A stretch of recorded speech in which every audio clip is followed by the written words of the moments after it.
Well students, good morning. Online classes में आप सभी का स्वागत है। आज का हमारा जो लेक्चर है वो सेकेंड ईयर एएचडीपी के सब्जेक्ट माइनर वेटनरी सर्जरी में चैप्टर नंबर 6 यानी टांके ये सूचर एंड शूचरिंग के ऊपर लेक्चर है। सूचर्स के बारे में आप जानते हो, सूचर किसे बोलते हैं? टांके लगाना। जब हम ये बात करते हैं कि सूचरिंग या सूचर, तो हमारे दिमाग में ये आता है कि कपड़े सीना, कपड़े की सिलाई करना। लेकिन हमारा जो सब्जेक्ट है वेटनरी का, सर्जरी का, उसमें सूचरिंग का अर्थ घाव में टांके लगाने से मतलब हमारा घाव में टांके लगाना। इससे पहले हमने जो लेक्चर पढ़ा था वो था घाव के बारे में, यानी घाव में किसी फिजिकल केमिकल एजेंट के द्वारा फिजिकल चोट लगती है या कोई केमिकल गिर जाता है, उसकी वजह से जो हमारा टिश्यू है उसकी कंटिन्यूटी में जो कंटिन्यूटी टूटती है, उसको हम घाव बोलते हैं। अगर ये इस प्रकार से हमारे पास कोई घाव आता है, ताज़ा घाव, तो हमें उसके टांके लगाने पड़ते हैं, सूचरिंग करनी पड़ती है, उसका हम सूचर बोलते हैं। यानी जो घाव के दो सिरे हैं, घाव के दो एज हैं, दो किनारे हैं, घाव के दो किनारे, उन दोनों किनारों को नज़दीक अवस्था में लाना, मतलब उनको पकड़कर नज़दीक अवस्था में लाना, उसी अवस्था में रखना, इसके लिए हम उसके टांके लगाते हैं, उसमें सूचर लगाते हैं, ताकि वो जो है घाव जब आपस में उनके दो सिरे मिला देते हैं, दो किनारे मिला देते हैं, तो वो फर्स्ट इंटेंशन का मतलब होता है कि प्रथम श्रेणी से घाव भर जाना, फर्स्ट इंटेंशन में ही घाव भर जाना। इसके लिए हम उसमें टांके लगाते हैं। तो नंबर 1 टांके कहाँ लगाते हैं? घाव में लगाते हैं। दो घाव के दो किनारे हैं, दो फोल्ड हैं, उन दोनों को आपस में इकट्ठा करके वहाँ पे उनको उसी स्टेज में रखने के लिए वो मिले हुए रहे, इसलिए हम टांके लगाते हैं। टांके हमेशा उत्तक में लगाए जाते हैं, उत्तकों में लगाए जाते हैं, टिश्यूज़ में टांके लगाते हैं। ये याद रखने वाली बात है कि एग्ज़ाम में पूछा जाता है कि टांके कहाँ लगाते हैं, तो टांके हमेशा उत्तकों पर लगाए जाते हैं, जो टिश्यूज़ है उन पे टांके लगाए जाते हैं। इसके बाद एक टर्म आती है लाइगेशन, यानी लाइगेचर, LIGAT, और लाइगेचर या बांधना, किसी चीज़ को बांधना, उसको हम लाइगेचर बोलते हैं। ये शब्द लाइगेचर का जो है ना, शिराओं और धमनियों में, आप जानते हो शिराएँ, वेन्स, जिनको वेन बोलते हैं, अपने ब्लड सर्कुलेटरी सिस्टम पढ़ा था आपने फर्स्ट ईयर में, हार्ट के बारे में पढ़ा था, तब आपको ब्लड सर्कुलेटरी सिस्टम में वेन और आर्टरी दोनों पढ़ाई थी। वेन के अंदर जो शरीर का अशुद्ध रक्त है वो हार्ट की तरफ लाया जाता है, और आर्टरी में हार्ट से शुद्ध रक्त को शरीर के विभिन्न अंगों तक पहुंचाया जाता है। तो आर्टरी और वेन में जब मान लो कोई ब्लड का स्राव होता है, ब्लीडिंग होती है, तब हम उस आर्टरी या वेन को सूचर मटेरियल से बांध देते हैं, उसको गांठ लगा देते हैं, तो वो स्राव जो है वो वहाँ पे रुक जाता है, ब्लीडिंग रुक जाती है। इसे हम क्या बोलते हैं? लाइगेशन बोलते हैं, लाइगेशन। और जो बांधने को बोलते हैं लाइगेचर, और जो बांधने की क्रिया उसको बोलते हैं लाइगेशन। एक टर्म आती है नोट, KNOT, नोट, जिसमें K साइलेंट होता है, KNOT, नोट। नोट का मतलब है गांठ, बांधना। गांठ का मतलब ये होता है कि अगर आप जैसे मान लो किसी धागे के दो सिरे होते हैं, धागे के दो सिरे हैं, या आप यूँ समझ सकते हो कि घाव में जब सूचरिंग शुरू करते हो या सूचर लगाते हो, तो धागे को उस घाव के दोनों किनारों में से, दोनों परतों में से निकालते हो, फिर उसको दोनों सिरों को आपस में बांध देते हैं। वो दो धागे के दो सिरे उनको आपस में बांध देते हैं ताकि धागा ढीला नहीं हो। अगर आपने यूँ धागा लगा दिया, गांठ नहीं लगाई, तो धागा ढीला हो जाएगा, निकल जाएगा। इसलिए धागे की बांधने कोई गांठ लगाना बोलते हैं। धागे को वहाँ पर जो बांधते हैं हम उसको गांठ लगाना बोलते हैं, और ये धागा ढीला नहीं इसलिए लगाना ज़रूरी है। तो ये 3 टर्म्स जो है ना आपको याद करनी है। सूचरिंग किसे कहते हैं, लाइगेचर क्या होता है, और नोट क्या होती है। अब हम जब किसी घाव पे सूचर लगाते हैं, जैसे कोई घाव हो गया, ताज़ा घाव है, उसी पे तो सूचर लगाएंगे ना। ताज़े घाव पे सूचर लगाते हैं ताकि वो घाव जो है वो जल्दी फर्स्ट इंटेंशन में भर जाए। तो अब उन पे किन किन बातों का ध्यान रखना चाहिए। जैसे घाव है उसमें आपने टांके लगाए, तो उस पर टांका लगाने के लिए किन किन बातों का ध्यान रखोगे, वो 5 बातें हैं जिनका आपको ध्यान रखना है। और ये बहुत इम्पोर्टेंट है, ये एग्ज़ाम में पूछा जा सकता है। कैसे? एक तो टांका लगाते समय जो इन बातों को ध्यान रखना, पहली बात यह है कि घाव जो है वो ताज़ा होना चाहिए। जिस घाव में आप टांका लगाने जा रहे हो वो घाव ताज़ा यानी फ्रेश होना चाहिए, नंबर 1। नंबर 2 जो है, घाव में किसी प्रकार का संक्रमण नहीं होना चाहिए, यानी उसमें कोई इन्फेक्शन वगैरह या जीवाणु, कीटाणु, विषाणु इनका प्रकोप नहीं होना चाहिए, यानी वो संक्रमित घाव नहीं होना चाहिए। ताज़ा घाव हो, संक्रमित घाव नहीं होना चाहिए। घाव पर जहाँ आप टांके लगा रहे हो वहाँ पे रक्त स्राव रुका हुआ होना चाहिए, ब्लीडिंग नहीं होनी चाहिए वहाँ पे ब्लड अगर पहले ब्लीडिंग होती है तो वो रुक जानी चाहिए, तब आपको टांके लगाने हैं वहाँ पे। एक जो घाव के किनारे हैं, घाव के 2 किनारे होते हैं, 2 फ्लैप होते हैं घाव के। जैसे मान लो यहाँ ये घाव बन गया तो ये 2 किनारे हो गए घाव, 1 किनारा प्लस 2 किनारा। तो घाव के किनारों पर ब्लड सप्लाई जो है वो सुचारू रूप से होनी चाहिए। ब्लड सप्लाई घाव के दोनों किनारों पर सुचारू रूप से होनी चाहिए ताकि घाव जो है वो आसानी से हील हो सके। अन्यथा घाव में अगर वहाँ पे ब्लड सप्लाई ढंग से नहीं होगी तो वो घाव अच्छी तरह से नहीं भर पाएगा। अगर घाव में कोई नेक्रोज्ड टिश्यू, मरा हुआ ऊतक है, नेक्रोज्ड का मतलब है जो मरे हुए ऊतक से मतलब है, मरा हुआ टिश्यू या मरी हुई स्किन हो, तो वहाँ पे सूचर नहीं करें, अन्यथा हीलिंग नहीं होगी। इसीलिए हम क्या करते हैं, घाव को ताज़ा करते हैं।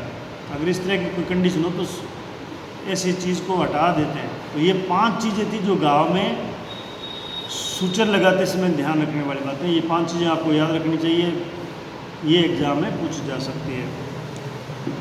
अब आपसे अगर कोई पूछे कि भाई सूचर जो है, सूचरिंग करते हैं ना, अपने टांके लगाते हैं, इसका क्या कारण है, क्यों टांके लगाते हैं, या उसका टांके लगाने का उद्देश्य क्या है, हम टांके क्यों लगाते हैं, या हमारा उद्देश्य क्या है। तो ये बात है कि घाव के जो दोनों किनारे हैं, अगर कोई घाव हो गया, जिसे हम इंग्लिश में वुंड बोलते हैं, अगर किसी पशु पे कोई घाव हो गया या वुंड हो गया, तो दोनों किनारों को मिला के रखने के लिए सूचरिंग करते हैं। दोनों किनारे आपस में मिले रहे इसलिए सूचरिंग करते हैं, ताकि वो आपस में जल्दी जुड़ सके, घाव जो है किनारे आपस में जुड़ सके।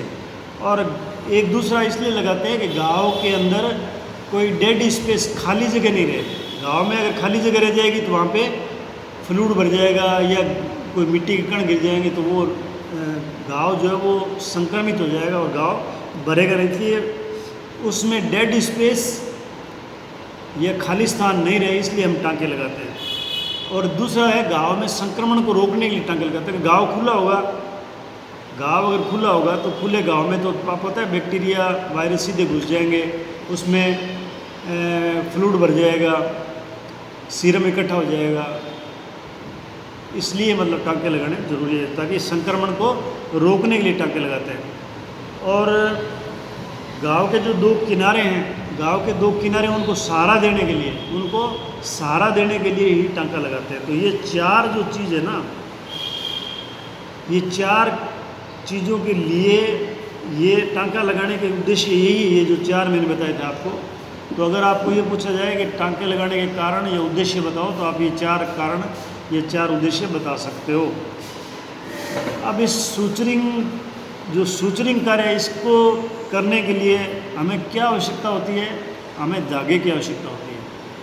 सूचरिंग करने के लिए जो मेन चीज़ है वो धागा चाहिए हमको, धागे की आवश्यकता होती है। बिना धागे के हम सूचरिंग नहीं कर सकते। तो अब हम ये पहले तो हमने पढ़ा कि सूचर लगाते समय किन बातों का ध्यान रखना चाहिए, सूचरिंग हम क्यों करते हैं, उसका उद्देश्य क्या है। अब आता है कि जो सूचरिंग के लिए धागा आवश्यक है, तो सूचरिंग मटेरियल में यानी धागा जो हम यूज़ में लेते हैं उसमें क्या क्या विशेषताएं होनी चाहिए। जो धागा हम काम में लेते हैं उसमें कुछ विशेषताएं होनी चाहिए ना। ऐसे तो नहीं है कि हम हर एक प्रकार का धागा यूज़ में ले लें। तो उस धागे को यूज़ में लेते हैं उसमें क्या क्या विशेषता होना चाहिए वो आज हम अध्ययन करेंगे। तो उसको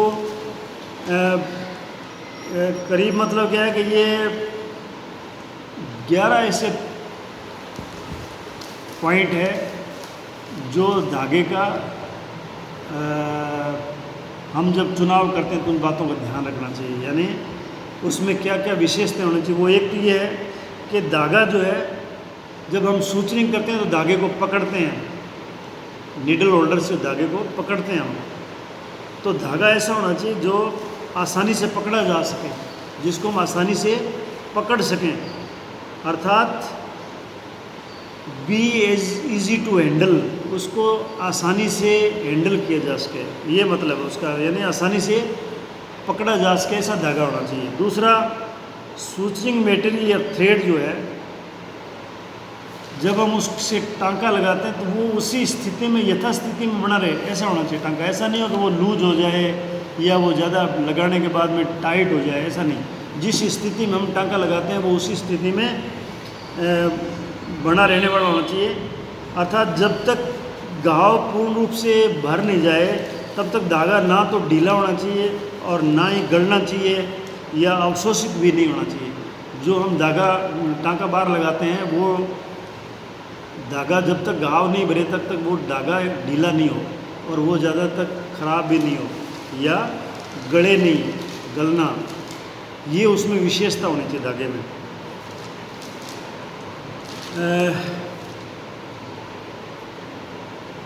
धागा, जिस धागे को हम टांके सूचर के लिए काम में लेते हैं, जहाँ सूचरिंग करते हैं धागे से, वो धागा जो है वो वहाँ के द्रव्य या द्रव या सीरम या ब्लड स्राव जो है उसको सोख कर आकार में मोटा पतला अथवा टूटना नहीं चाहिए। यानी ऐसा नहीं हो कि वो धागा जिसको हमने वहाँ पे सूचरिंग की है वो वहाँ के मटेरियल को सोख ले, वहाँ पे जो सीरम है या वहाँ पे जो फ्लूइड है या जो स्राव है उसको सोख ले और फिर मोटा हो जाए या पतला हो जाए या टूट जाए, ऐसा नहीं होना चाहिए। धागे में विशेषता होनी चाहिए कि वो इस प्रकार का नहीं हो। धागा जहाँ लगाया गया है, यानी जहाँ हमने सूचरिंग की है वह जहाँ धागा लगाया गया है वहाँ चारों तरफ के ऊतकों से किसी प्रकार की प्रक्रिया नहीं करे, यानी धागा जो है वहाँ के टिश्यू के साथ किसी प्रकार की क्रिया नहीं करे, ऐसा धागा होना चाहिए। क्रिया कैसे कर सकता है? धागा ऐसा हो सकता है जो वहाँ पे जलन पैदा कर सकता है, ऐसा धागा हमें यूज़ में नहीं लेना। तो ये धागे की विशेषता होनी चाहिए कि वो वहाँ पे जिस टिश्यू में उसको लगाए वहाँ पे उसके साथ मिलके वो कोई रिएक्शन पैदा नहीं करे। धागा पूरी लंबाई में, जितनी लंबाई है धागे की उस लंबाई में उसकी मोटाई जो है एक समान होनी चाहिए। ऐसा नहीं हो कि कहीं पे पतला हो गया कहीं पे मोटा हो गया, ऐसा नहीं। धागे की लंबाई एक जैसी होनी चाहिए ताकि कहीं मोटा कहीं पतला ऐसा नहीं होना चाहिए, नहीं तो अगर इस प्रकार से होगा तो घाव जल्दी नहीं भर पाएगा। धागा जो है इस प्रकार का होना चाहिए, उसमें गांठ जो है वो आसानी से लग सके। जब हमें गांठ लगानी पड़ती है तो गांठ आसानी से लग सके और गांठ लगाने के बाद में वो ढीली नहीं हो, यानी उस धागे की जब हम गांठ लगाते हैं तो वो गांठ ढीली नहीं हो, इस तरह का धागा होना चाहिए। धागा मजबूत हो ताकि गांठ लगाते समय टूटे नहीं।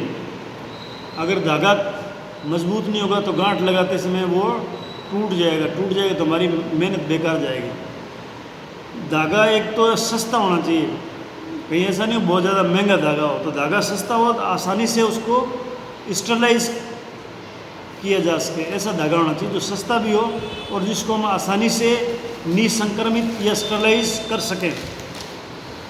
धागा नॉन कैपिलरी हो। नॉन कैपिलरी का मतलब क्या होता है कि धागे के अंदर एक प्रकार की नाल बन जाती है, नाल, और उसमें एक प्रकार का छेद हो जाता है लंबाई में। तो उससे क्या होता है कि जो धागा मतलब जैसे घाव के अंदर है तो उसमें घाव के अंदर जो फ्लूइड है वो उस कैपिलरी में आके घाव के ऊपरी किनारे पे आ जाएगा और घाव को वहाँ पे मतलब क्या कि वो घाव गल सकता है, यानी उसको ख़राब कर सकता है। तो धागा का जो है नॉन कैपिलरी होना चाहिए, नॉन कैपिलरी। धागे में फ्लेक्सिबिलिटी और इलास्टिसिटी होनी चाहिए। फ्लेक्सिबल का मतलब है कि वो जैसे आप उसको मोड़ते हो तो मुड़ जाना चाहिए, फ्लेक्सिबल होता है ना, कहते हैं ना कि ये आदमी बड़ा फ्लेक्सिबल है, जिधर मोड़ो उधर मुड़ जाता है, ऐसे ही धागा फ्लेक्सिबल होना चाहिए। और उसमें इलास्टिसिटी होनी चाहिए, मतलब जैसे वो खींचो तो खिंचाव आ जाना चाहिए उसमें। धागा यदि गहराई पर हो, यानी टिश्यू में गहरा लगा हुआ हो, जैसे अंदर की साइड में चमड़ी से नीचे अगर हमने धागा लगाया है, सुचरिंग की है, तो वो अवशोषित होने वाला चाहिए, यानी वो एब्जॉर्ब होने वाला चाहिए। ऐसा नहीं हो कि जो आपने धागा गहराई में लगाया वो एब्जॉर्ब नहीं हो। अगर वो एब्जॉर्ब नहीं होगा तो फिर वो क्या फॉरेन बॉडी का काम करेगा। अब धागे जो है सूचरिंग पदार्थ है, उनका हम वर्गीकरण करते हैं कि धागे कितने प्रकार के होते हैं, उसका वर्गीकरण करते हैं। तो वर्गीकरण कैसे करते हैं हम उसका वर्गीकरण उसका करते हैं कि एक तो धागा होता है घुलनशील या अवशोषित होने वाला धागा, यानी जो धागा है वो घुल सकता है या अवशोषित हो सकता है टिश्यू में। और सेकंड टाइप का धागा है जो अघुलनशील अथवा अवशोषित न होने वाला, मतलब नॉन एब्जॉर्बेंट जिसे बोलते हैं, जो घुलता नहीं है, जो अंदर घुले नहीं या जो अवशोषित नहीं हो। तो एक तो एब्जॉर्बेंट हो गया, एक नॉन एब्जॉर्बेबल हो गया। एब्जॉर्बेबल घुलनशील, नॉन एब्जॉर्बेबल अघुलनशील, तो ये दो हो गया। अब इसका हम अलग अलग वर्णन करें। अवशोषित अथवा घुलनशील धागा किसे बोलते हैं? एब्जॉर्बेबल सूचरिंग मटेरियल, यानी वे धागे जो शरीर के ऊतकों द्वारा कुछ अवधि के बाद अवशोषित हो जाते हैं। अगर आपने शरीर के डीप टिश्यूज़ में उनको लगाया है, डीप टिश्यूज़ में लगाते हैं इसको, चमड़ी पे इसको अवशोषित होने वाले धागे को नहीं लगाते हैं। अवशोषित होने वाले धागे को हम जो चमड़ी के नीचे जो पार्ट है, जैसे मसल्स है, इंटरनल ऑर्गन है, उनकी सूचरिंग करने का काम लेते हैं, ताकि वहाँ पे वो उसमें एक जब घाव भर जाए तो वो वहाँ पे उस टिश्यू में एब्जॉर्ब हो जाए, यानी उसमें घुल जाए। ये अंदरूनी अंगों की सिलाई में काम में लेते हैं इनको। अवशोषित होने वाले धागे जो है इनको अंदरूनी अंगों की सिलाई के काम में लेते हैं मोस्टली। अब ये अवशोषण की अवधि और जो धागे अवशोषित होते हैं ये किन बातों में निर्भर करती है, हम कल अध्ययन करेंगे। आज बस इतना ही, धन्यवाद।